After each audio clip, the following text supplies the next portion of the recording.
Hello friends, welcome to my channel Priya Pathshala. আজকে আমি তোমাদের জন্য আরও একটা ইংরেজি স্টোরি রিডিংয়ের ক্লাস নিয়ে এসেছি। সো এর আগেও অনেক স্টোরি রিডিংয়ের ভিডিও দিয়েছি। তোমরা যদি সেই ভিডিওগুলো দেখে না থাকো তাহলে তোমরা লিঙ্ক ডিসক্রিপশানে পেয়ে যাবে। আর 20 লাইনের প্যারাগ্রাফ রচনা সেই ভিডিও অনেক দেওয়া আছে, তো তোমরা সেই ভিডিওগুলোও দেখে নাও। তো চলো আজকের ভিডিওটা শুরু করা যাক। চলো আজকে স্টোরি রিডিংয়ের ক্লাসটা শুরু করা যাক। আজকের স্টোরির টাইটেলটা হচ্ছে the hare and the tortoise. Hare মানে হচ্ছে খরগোশ আর টর্টয়েস মানে হচ্ছে কচ্ছপ। দ্য হায়ার একজন খরগোশ অ্যান্ড এবং দ্য টর্টয়েস একজন কচ্ছপ। খরগোশ এবং কচ্ছপের গল্প। র্যাবিট মানেও খরগোশ হয়, কিন্তু এখানে হায়ার আছে, হায়ার মানেও খরগোশ। তো গল্পটা এখান থেকে শুরু হচ্ছে, দেখো। A hare and a tortoise lived in a forest. Forest মানে হচ্ছে জঙ্গল। তো একটা খরগোশ এবং একটা কচ্ছপ জঙ্গলে বাস করত। এখানে লিভড হচ্ছে পাস্ট টেন্সে আছে, তো পুরো গল্পটাই পাস্ট টেন্সে আছে। তো এরপর হচ্ছে দে ওয়ার ফ্রেন্ডস, তারা বন্ধু ছিল। They used to meet each other very often. They used meet মানে তারা প্রায়ই দুজনে দেখা করত। ভেরি অফটেন মানে হচ্ছে প্রায়ই। এগুলো হচ্ছে ফ্রেশ টাইপের, তো এটা নিয়েও ভিডিও করা আছে, তোমরা সেই ভিডিওগুলো দেখে নিও। The hare always laughed at the tortoise for his slow motion. The hare always laughed at the tortoise for his slow motion. Slow motion মানে হচ্ছে ধীরে চলা। খরগোশটা অলওয়েজ মানে হচ্ছে সবসময়, লাফড মানে হচ্ছে হাসত। কচ্ছপ ধীর গতিতে চলে, তার চলার পথ হচ্ছে ধীর গতিতে, তো সেইটা দেখে খরগোশ সবসময় হাসত। One day the tortoise smiled and challenged the hare to a race. One day the tortoise smiled and challenged the hare to a race. One day মানে হচ্ছে একদিন, টর্টয়েস কচ্ছপটা স্মাইল্ড হাসলো, অ্যান্ড এবং চ্যালেঞ্জড মানে তাকে চ্যালেঞ্জ করলো। Challenged মানে হচ্ছে প্রতিযোগিতায় আহ্বান জানানো। দ্য হেয়ার মানে হচ্ছে সেই খরগোশটাকে, রেস মানে হচ্ছে প্রতিযোগিতায়। একদিন সেই কচ্ছপটা হেসে সেই খরগোশটাকে প্রতিযোগিতায় আহ্বান জানালো। The hare gladly accepted it. The hare gladly accepted it. Hare মানে হচ্ছে খরগোশটি, গ্ল্যাডলি মানে খুব আনন্দের সহকারে সেটা সে রাজি হলো, সেই চ্যালেঞ্জে বা সেই প্রতিযোগিতায় সেই খরগোশটি রাজি হলো। They selected a plum tree as the end point. They selected তারা ঠিক করলো, a plum tree. Plum tree মানে হচ্ছে একটা তাল গাছ। As the end point. End point মানে হচ্ছে শেষের বিন্দু হিসেবে তারা একটা তাল গাছকে বেছে নিল। সিলেক্ট মানে হচ্ছে বেছে নিল। The race begin. প্রতিযোগিতা শুরু হলো। বিগেন মানে হচ্ছে শুরু হলো। The hare ran very fast and soon got out of sight. The hare ran very fast and soon got out of sight. Hare মানে হচ্ছে কি খরগোশটি, ভেরি ফাস্ট মানে খুব দ্রুত, রান মানে হচ্ছে দৌড়ে চলে গেল, অ্যান্ড এবং সুন গট আউট অফ সাইট দৃষ্টির বাইরে সে চলে গেল। খুব দ্রুত দৌড়ালো এবং সে খুব একটা দিকে চলে গেল। But the tortoise went on his slow but steady motion. But কিন্তু টর্টয়েস কচ্ছপটি খুবই স্লো মানে হচ্ছে ধীরে চলল, আর স্টেডি মোশন মানে হচ্ছে সমগতিতে। স্লো মানে হচ্ছে ধীরে এবং স্টেডি মোশন খুবই সমগতিতে সেই কচ্ছপটা চলল। At the middle of his race the hare thought as the tortoise was at far distance, so I take a nap.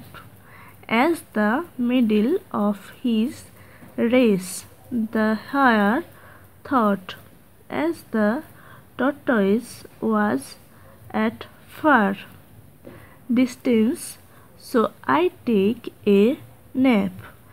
দৌড়ের প্রতিযোগিতার মিডিল মানে মাঝখানে, হায়ার থট খরগোশ ভাবলো, চিন্তা করলো, অ্যাজ দ্য টর্টয়েস মানে কচ্ছপ অনেক দূরে আছে, অ্যাট ফার অনেক দূরে আছে, ডিস্টেন্স মানে হচ্ছে গন্তব্য, গন্তব্য থেকে তাদের যে শেষ বিন্দুটা ছিল সেই গন্তব্য থেকে কচ্ছপটি অনেক দূরে আছে।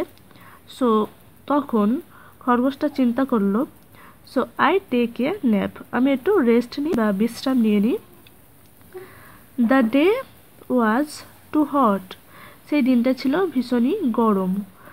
The hare fell asleep in a moment, hare মানে খরগোশটি একটু পরেই ঘুমিয়ে পড়লো, স্লিপ মানে হচ্ছে কি ঘুমিয়ে পড়া, তো একটু পরেই খরগোশটি ঘুমিয়ে পড়লো। The tortoise walked steadily and past the sleeping hare, কচ্ছপটি খুবই ধীরে ধীরে হেঁটে তার সেই ঘুমন্ত খরগোশের পাশ থেকে চলে গেল। At last the tortoise reached the destination, অবশেষে সেই কচ্ছপটি সেই ডেস্টিনেশন মানে গন্তব্যের কাছে পৌঁছে গেল। Meanwhile the hare awake and ran as fast as he could, meanwhile as higher awake and ran as fast as he could. meanwhile মানে হচ্ছে এদিকে, the higher খরগোশটি awake, এটা হচ্ছে ভার্বের second past form awake, AWOKE, awake মানে হচ্ছে জাগ্রত হওয়া বা জেগে ওঠা, and run as fast as he could, খরগোশটি ঘুমন্ত অবস্থা থেকে জেগে উঠল, অ্যান্ড এবং সে দৌড়ে গেল। But it was too late, এটা অনেকটা দেরি হয়ে গিয়েছে। দ্য হায়ার স, খরগোশটি দেখল, that the tortoise had already reached the goal, the hare saw that the tortoise had already reached the goal, খরগোশটি দেখল যে কচ্ছপটি অলরেডি মানে হচ্ছে ইতিমধ্যে, রিচড মানে হচ্ছে পৌঁছে গেছে, দ্য গোল মানে তার লক্ষ্যে সেই কচ্ছপটি পৌঁছে গেছে, খরগোশটি সেটা দেখলো। তা এই গল্পটার মরাল হচ্ছে, নৈতিক দিক হচ্ছে, slow but steady wins the race, slow ধীর, বাট কিন্তু, স্টেডি মানে হচ্ছে স্থির, উইন্স মানে হচ্ছে জেতা, দ্য রেস মানে হচ্ছে প্রতিযোগিতা। Slow but steady wins the race, প্রতিযোগিতায় ধীর কিন্তু স্থিরে জয়লাভ করে, উইন্স মানে হচ্ছে জয়লাভ করা। লাস্টে গল্পটা জাস্ট একবার রিডিং পড়ছি, দেখো।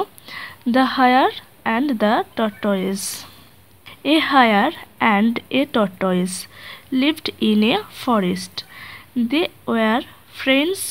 দে use to meet each other very often. The hare always laughed at the tortoise for his slow motion. One day the tortoise smiled and challenged the hare to a race. The hare gladly accepted it. They selected a plum tree as the end point. The race began. The hare ran very fast and soon got out of sight, but the tortoise went on his slow but steady motion. At the middle of his race, the hare thought, as the tortoise was at far distance, so I take a nap. The day was too hot The hare fell asleep in a moment. The tortoise walked steadily and past the sleeping hare. At last, the tortoise reached the destination.